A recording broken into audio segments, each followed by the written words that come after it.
ఆత్మలోని శాంతము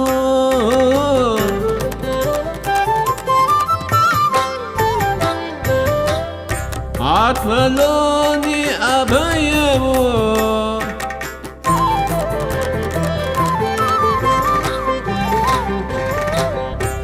ఆత్మలోని శాంతము అని అభయము ఆత్మలోని శాంతము. స్వాధ్యాయ ప్రియులకు జ్ఞాన స్వరూపులకు అనిత నమస్కరిస్తూ రేవతి దేవి గారి న్యూ ఎనర్జీలో ఈరోజు 27వ రోజండి.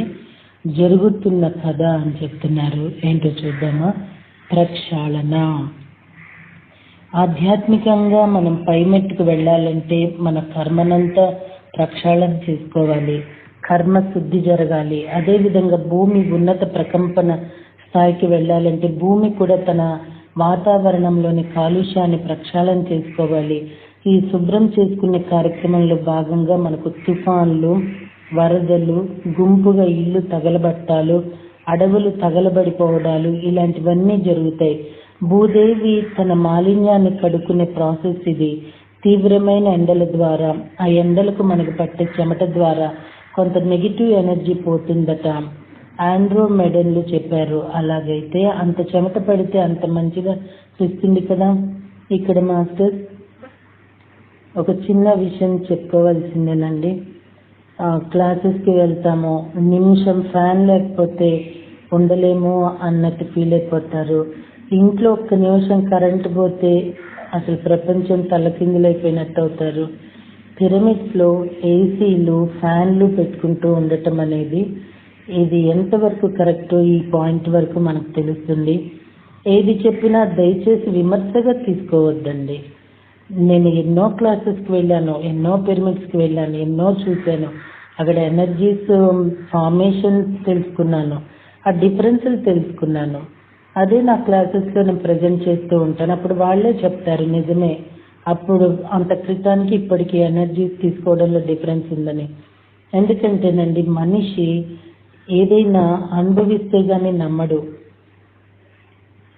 సో అండి, ఏది తీసుకున్నా ఇది ఏంటి, ఎందుకు ఇలా చెప్పారు, ఇది తెలుసుకోవాలి అన్న ఆలోచనతోనే ప్రతి ఒక్కళ్ళు ఉండాలి. అప్పుడే ఎదగగలము. పిరమిడ్స్ అనేవి అక్కడ ధ్యానం చేస్తున్నప్పుడు చెమటలు కారిపోతే మనలో ఉన్న నెగిటివ్ బయటికి పోతుంది. ఏసీ, ఫ్యాన్లు వేసుకొని మెడిటేషన్ చేస్తే లోపల ఉన్నది లోపలే ఉంటుంది. ఎన్ని రోజులు వస్తున్నాం, మాకు ఇది తగ్గలేదు, అది తగ్గలేదంటే మన లోపల చెడు బయటికి పోతేనే కదండి తగ్గేది. ఈవెన్ మెడిటేషన్ చేసేటప్పుడు కూడా నేచర్లో కూర్చోవడానికి ప్రయత్నించాలి.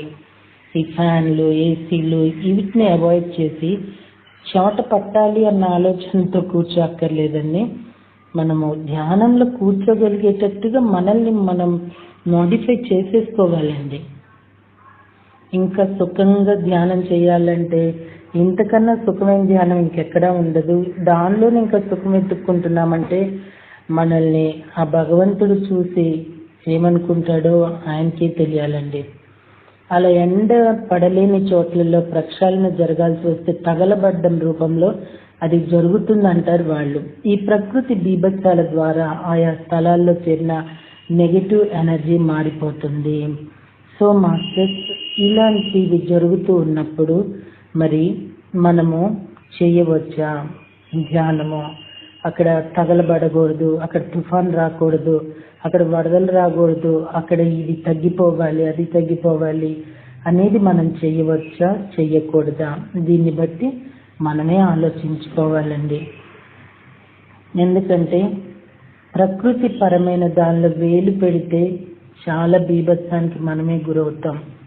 మన దగ్గర ఉన్న ఎనర్జీస్కి, ఫైర్కి అందరూ వింటున్నారు కదా అని మనం ఇష్టం వచ్చినట్టు చేస్తే తర్వాత బాడీ వైజ్గా కానీ ప్రకృతి పాఠం తప్పకుండా తెలియచేస్తుందండి. సో నేను కూడా చాలా సంకల్పాలు చేశాను మాస్టర్స్. కొత్తల్లో చెప్పా కదండి, వర్షాలు లేవు 2 ఏళ్ళు, విఠల్ నగర్ వరకు వర్షం కురిపించడం జరిగింది. సంకల్ప ధ్యానం చేసి ఇలా చాలా మందికి అవస్థలు, రోగాలు పోగొట్టడం అన్నీ జరిగాయి. సో దయచేసి సంకల్పాలు మాత్రం చేయనేకూడదు. ఇటువంటి బీభత్సాల్లో ఒక్కోసారి వందలాది మంది, వేలాది మంది ప్రాణాలు పోగొట్టుకుంటూ ఉంటారు. రాబోయే కొన్నేళ్లలో ఈ ప్రాసెస్లో భూమి పూర్తి పెను మార్పులకు గురి అయ్యేసరికి లక్షలాది మంది చనిపోవటం జరుగుతుందట. అటువంటి బీభత్సం మన కళ్ళ ఎదుటనే జరిగితే మనం తట్టుకోగలగాలంటారు ప్లేడియన్లు. అటువంటి ఘట్టాలకు మనము ఎలా ప్రతిస్పందించాలో, ఎలా అర్థం చేసుకోవాలో చెప్తాడు టోబియాస్. భౌతిక స్థాయిలో ప్రక్షాళన. ప్రకృతి బీభత్సాల్లో కానీ యాక్సిడెంట్లో కానీ సంభవించేవి అనుకోకుండా జరిగే మరణాలుగా మనకు కనబడతాయి. కానీ నిజానికి అవి అనుకోకుండా జరిగేవి కావు. భూమి మీద వస్తున్న మార్పుల్లో ఇక్కడ ఉండలేము అని నిర్ణయించుకున్న ఆత్మల ఆ బీభత్సాలను తమ నిష్క్రమణకు ఒక అవకాశంగా తీసుకుంటాయట. అలాగే యాక్సిడెంట్ల విషయంలో కూడా ఆత్మ ముందుగానే నిశ్చయించుకుంటుందట, ఫలానా అప్పుడు యాక్సిడెంట్ ద్వారా ప్రపంచం నుంచి యువతలకి వచ్చేయాలని. అయితే అలా యాక్సిడెంట్ల ద్వారా నిష్క్రమించాలంటే నిర్ణయించుకున్న ఆత్మలు ఒక్కోసారి అదే సమయంలో యాక్సిడెంట్లో చనిపోవాలని నిర్ణయించుకున్న ఇతర ఆత్మలతో కలుస్తుందట. సినిమాలకు వెళ్ళాలని నిశ్చయించుకున్నప్పుడు ఒంటరిగా వెళ్లే కన్నా పక్కన తోడుంటే బాగుంటుందని ఫీల్ అవుతాం కదా. అలాగే యాక్సిడెంట్లో ఒంటరిగా చనిపోయే బదులు నలుగురితో కలిసి చనిపోతే బాగుంటుందని ఆలోచించి దానిని కూడా ఒక అనుభవంగా భావించి ఆత్మలు అదే టైంకు చనిపోయే వాళ్ళతో మాట్లాడి పెట్టుకుంటుందట. ఆ టైం వచ్చేసరికి ఆ చనిపోయే వాళ్ళందరూ అనుకోకుండా జరిగినట్లుగా ఒకే బస్సులో, ఒకే రైలు బోగీల్లో ఎక్కుతారట. నిజానికి అది అనుకోకుండా జరిగేది కాదు. ఒంటరిగా యాక్సిడెంట్లో పోవటం ఒక అనుభవం అయితే నలుగురితో కలిసి చనిపోవటం మరో రకం అనుభవం అట. కనుక ప్రకృతి బీభత్సాల్లో కానీ, యాక్సిడెంట్లో కానీ, అనారోగ్యం వల్ల కానీ ఎవరైనా చనిపోతే ఈ విషయం గుర్తు పెట్టుకోమంటారు టోబియాస్. సో మాస్టర్స్ గుర్తించాలి, ఇప్పుడు మనం ఉన్న సిచ్యువేషన్ ఈ భూమి శక్తికి తట్టుకోలేకో వాళ్ళ నిర్ణయాలు అవుతూ ఉంటాయి. ఇది మహమ్మారి, వెళ్ళిపోవాలి, ఇలాంటి అనుకోవటం కూడా సబబో కాదు ఇప్పుడు టోబియాస్ చెప్పిన దాన్ని బట్టి మనమే నిర్ణయించుకోవాలండి. వీటి గురించి మనం ధ్యానాలు చేయటం అనేది కూడా ఎంతవరకు కరెక్టో కూడా మనమే ఆలోచించుకోవాలి. మాస్టర్స్ నా మట్టుకు నేను ఏదన్నా పత్రిక నుండి కానీ ఏదైనా గొప్ప మహనీయుల నుండి ఒక వర్డ్ వస్తున్నప్పుడు ఆ వర్డ్ ఇది ఇందువల్ల అనేసి చెప్పే కదండి. నేను చాలా సంకల్పాలు చేసి చాలా మంది ఈ వదిలించి నేను చాలా తలనొప్పి తెచ్చుకున్నాను. నాకు అనుభవం అయింది కాబట్టి ఇది కూడదు అనేసి ఏ సంకల్పాలు చేయటం మానేశాను. ఇలా నేనండి వేరే వాళ్ళు సంకల్పం చేస్తున్నప్పుడు నా అనుభవం చెప్పి ఇది చేయకూడదండి, దీనివల్ల ఇతరులు కర్మను తీసుకోవాల్సి వస్తాము, మనదే మనం వదిలించుకోలేకపోతున్నాం, వద్దు అంటే వాళ్ళు నా మీద వెటకారంగా మాట్లాడారు. తర్వాత జీవితంలో వాళ్ళు చాలా సఫర్ అయ్యారండి. వాళ్ళకి మరి అర్థమైందో లేదో నాకు తెలియదు, కానీ ఎంత సఫర్ అయ్యారంటే అంత సఫర్ అయ్యారు మాస్టర్స్. ఎందుకంటే నేను అనుభవించాను కాబట్టి నేను చెప్తున్నాను. ఎప్పుడైనా ఒక ధ్యానం చేసుకోండి అని చెప్పటం తప్ప మనం ఎవ్వరి జీవితంలో వేలు పెట్టకూడదు.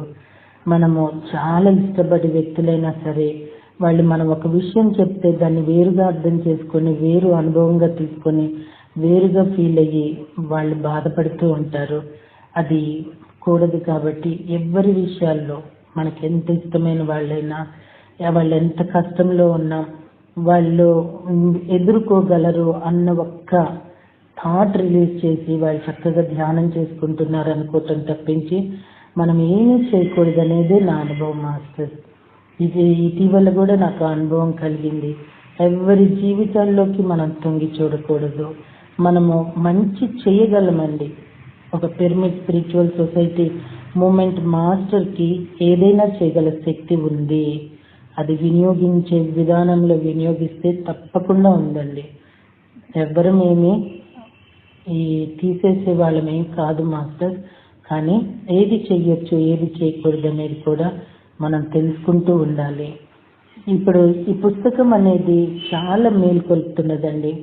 చాలా మంది స్పందిస్తున్నారు.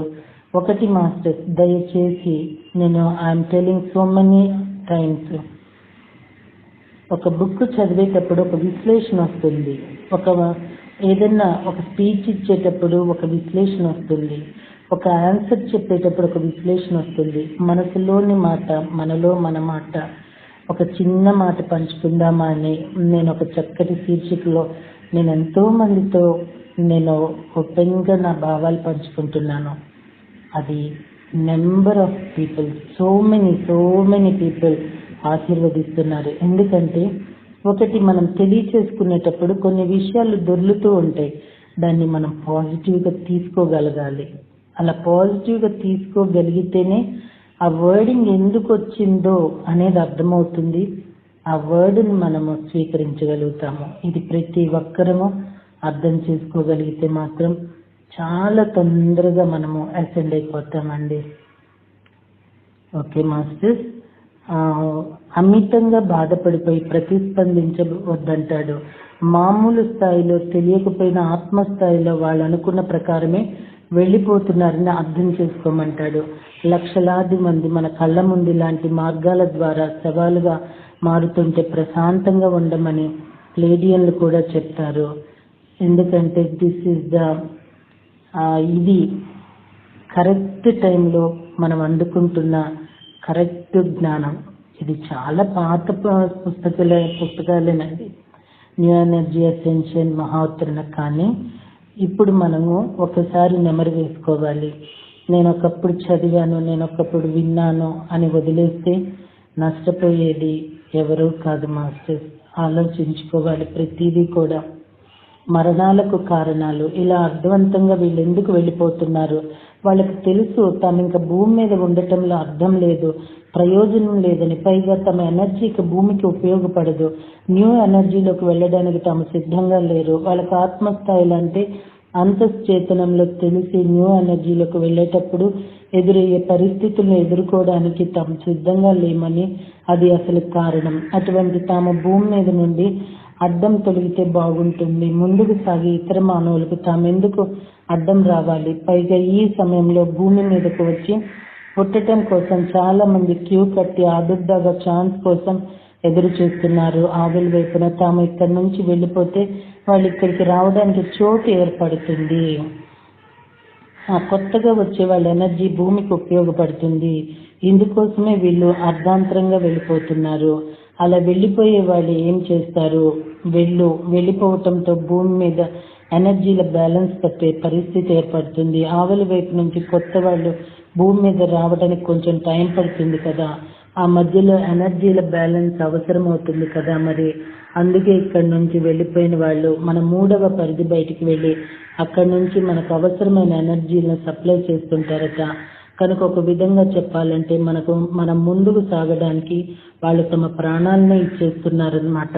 వాళ్ళ నిష్క్రమణ వెనుకనున్న కథ ఇది భౌతిక స్థాయిలో ప్రక్షాళన. సో మాస్టర్స్, ప్రక్షాళన అంటే ఏంటో అర్థమైంది కదండి. ప్రళయంగా తీసుకోకుండా ప్రతిదీ ప్రక్షాళనగా మనం తీసుకుంటే వెళ్ళిపోయే వాళ్ళు రక్షించబడతారు, భూమి ఎనర్జీస్ రక్షించబడతాయి, మనము ఆధ్యాత్మికంగా ఎదుగుతాము, నాన్ పాజిటివ్ నుండి మనం కూడా రక్షించబడతాము. ఓకే మాస్టర్స్, రేపు ఎనర్జీ స్థాయిలో ప్రక్షాళన అంటూ చెప్తున్నారు. అదేంటో తెలుసుకుందామండి. వేచి ఉందామా? Thank you very much.